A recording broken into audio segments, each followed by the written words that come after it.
Saudara, kita masuk di segmen Sapa Dunia untuk informasi mancanegara bersama saya Nanda Aprilia. Saudara, setelah dipindahkan dari Casa Santa Marta, jenazah Paus Fransiskus kini disemayamkan di Basilika Santo Petrus untuk memberi kesempatan umat Katolik memberikan penghormatan terakhir sebelum pemakaman.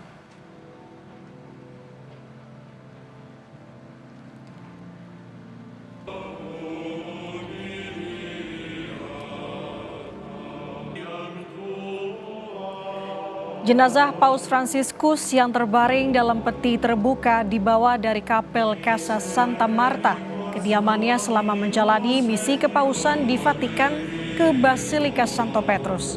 Setelah upacara keagamaan, saudara, umat Katolik yang berziarah dan masyarakat umum diizinkan untuk mengunjungi mendiang Paus hingga jam 7 malam pada Jumat 25 April.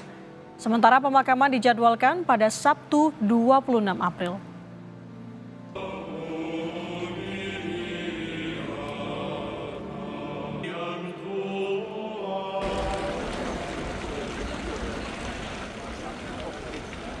Basilika Santa Maria Maggiore akan menjadi tempat peristirahatan terakhir pemimpin tertinggi Gereja Katolik sekaligus Kepala Negara Vatikan, Paus Fransiskus. Dalam pesan yang ia tulis Juni 2022, Paus Fransiskus minta agar ia dimakamkan di Basilika Santa Maria Maggiore di Roma, Italia.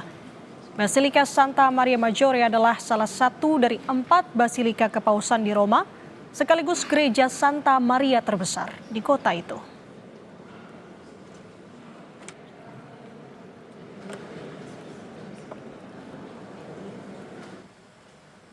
Jenazah Paus Fransiskus telah dipindahkan dari kediamannya di Casa Santa Marta dan kini disemayamkan di Basilika Santo Petrus. Informasi selengkapnya, saudara, kita tanyakan langsung dengan kontributor Kompas TV di Vatikan. Ada Antonius Agnindito yang saat ini sedang antre bersama dengan peziarah lainnya untuk bisa melihat jenazah Paus. Anin, selamat pagi waktu Jakarta. Saya sudah melihat di belakang Anda, sudah ada antrian juga. Bisakah Anda gambarkan kepada kami bagaimana situasi di sana? Baik, Nanda, ya selamat pagi waktu Indonesia, selamat pagi juga subuh waktu di sini. Memang di sini suasananya sangat-sangat ramai, juga memang seperti kita sudah ketahui, semenjak wafatnya Bapak Suci Paus Fransiskus banyak sekali peziarah yang datang ke sini. Ini terlebih lagi semenjak dilaksanakannya pemindahan jenazah Bapak Suci Paus Fransiskus dari tadi pagi dari kediamannya hingga ke dalam Basilika Santo Petrus. Memang sekarang Basilika Santo Petrus sendiri dibuka untuk umum, untuk para publik, sehingga para publik bisa melihat dan memberikan salam perpisahan terakhir kepada Bapak Suci Paus Fransiskus. Seperti yang sudah saya sampaikan sebelumnya, hari ini dibuka dari jam 11, namun sebelumnya saya sampaikan bahwa dibuka sampai jam 24. Tetapi karena sekarang ini ada animo yang sangat besar, membludak, animo dari masyarakat, animo dari peziarah untuk datang, sehingga Vatikan memutuskan untuk menambahkan jam pembukaannya hingga malam hari ini akan buka sepanjang malam. Jadi memang begitu, Nanda, memang ada di sini suasananya sangat-sangat animonya sangat besar untuk memberikan salam perpisahan terakhir kepada Bapak Suci Paus Fransiskus. Jadi begitu, Nanda, ini sangat ramai di sini seperti bisa dilihat di belakang saya. Oke, baik. Dengan animo yang sangat tinggi untuk melihat peti jenazah Paus Fransiskus dibuka seharian penuh. Nah, ini sampai kapan rencananya akan dibuka ini, sampai dengan penutupan peti atau seperti apa, Anin? Baik, Nanda, memang rencananya adalah Bapak Suci Paus Fransiskus atau jenazah beliau bisa dikunjungi atau bisa diberikan salam terakhir oleh para peziarah hingga hari Jumat pukul 7 malam setempat sini. Dan para publik yang ingin datang mengunjungi di dalam Basilika Santo Petrus diperbolehkan datang tanpa perlu memiliki reservasi, tetapi memang perlu ada beberapa langkah-langkah, dalam artian ada beberapa langkah-langkah keamanan yang harus dilewati, dan juga beberapa ada titik-titik untuk mengantri masuk yang sudah ditetapkan oleh Vatikan. Jadi di sini selama ini saya sudah mendapatkan informasi dari relawan setempat bahwa ada tiga utama titik untuk memasuki Basilika Santo Petrus. Yang pertama ada di sebelah utara, yang lain ada di sebelah tengahnya melalui Via della Conciliazione, yang sisi lainnya adalah di sisi seberangnya utara, sisi selatan. Jadi memang antriannya sangat panjang, Nanda. Setiap orang mungkin mengantri lebih dari 2 jam hanya untuk melewati namanya metal detector untuk pengamanan. Dan setelah sampai di metal detector pun juga ada beberapa barang-barang yang tidak boleh dibawa, seperti misalkan botol air minum, terus benda-benda tajam, senjata, dan hal-hal yang seperti itu. Selain itu juga memang ada aturannya di sini, mungkin karena selalu ramai ya, flow of information-nya juga kurang, kadang berubah-ubah tergantung namanya relawan yang di sini.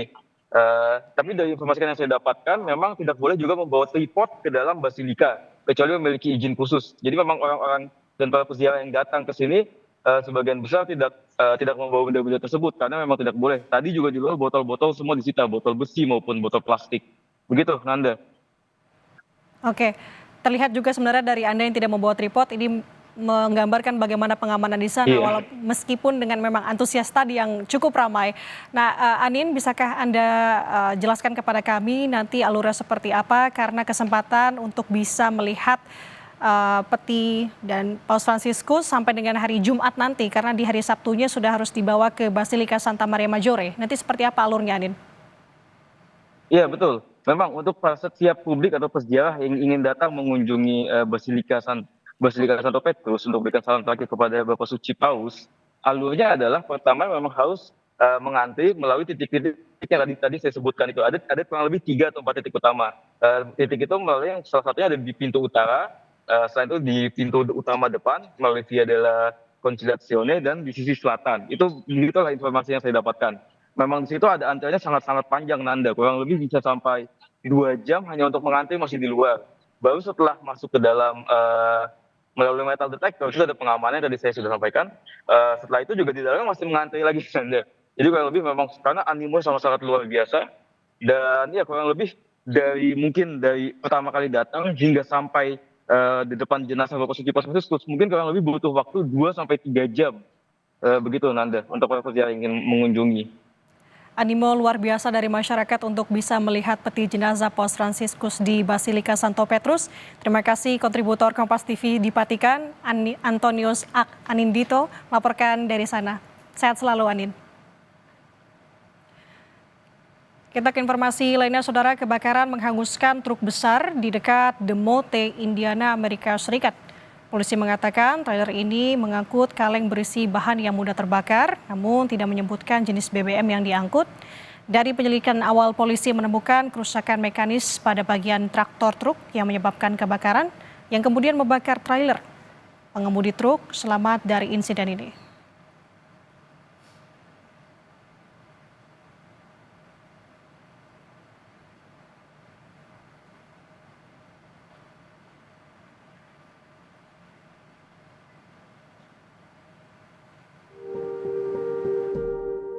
Kabar duka tersiar dari Vatikan. Paus Fransiskus, pemimpin tertinggi Gereja Katolik Roma, Senin lalu wafat dalam usia 88 tahun. Carissimi fratelli e sorelle, con profondo dolore devo annunciare la morte del nostro Santo Padre Francesco. La sua vita tutta intera è stata dedicata al servizio del Signore e della sua Chiesa. Ci ha insegnato a vivere i valori del Vangelo con fedeltà, coraggio e amore universale, in modo particolare a favore dei più poveri ed emarginati. Paus Fransiskus wafat sehari setelah menemui ribuan umat yang memadati alun-alun Santo Petrus, Vatikan.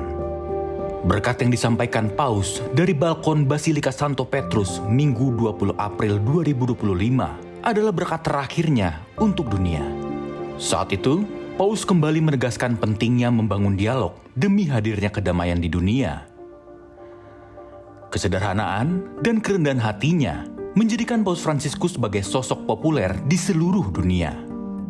Salah satunya tergambar dalam kunjungannya ke Indonesia September 2024. Alih-alih menggunakan kendaraan mewah, Paus memilih naik Kijang Innova Zenix dengan alasan kendaraan tersebut banyak digunakan masyarakat Indonesia.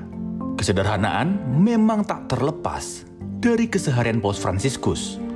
Jadi beliau itu agung, mulia, bukan karena kekuasaan yang beliau punya sebagai kepala negara.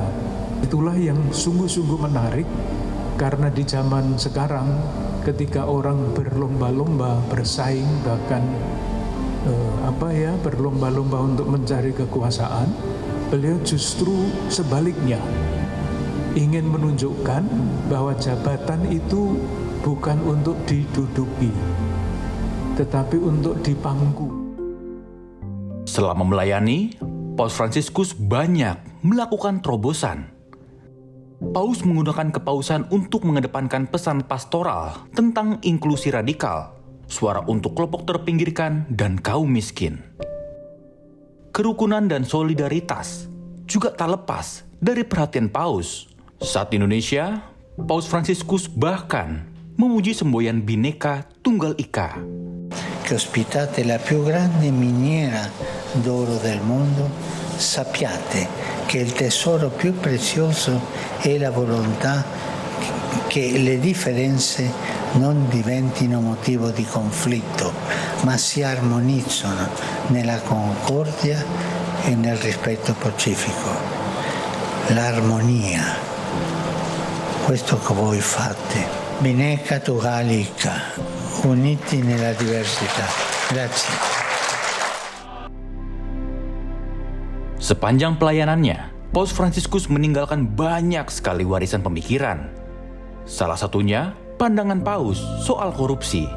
Kata-kata Paus Fransiskus itu tidak untuk bangsa Indonesia, tetapi untuk korupsi pada umumnya.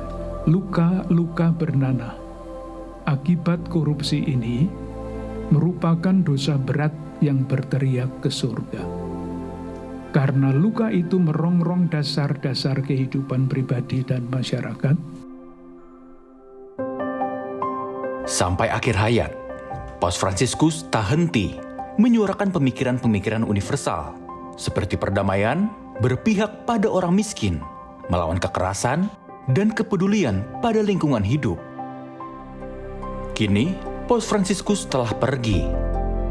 Namun, kesederhanaan, keteladanan, pemikiran, dan komitmennya melawan kejahatan kemanusiaan harus terus disuarakan, termasuk soal korupsi yang masih merajalela di negeri ini.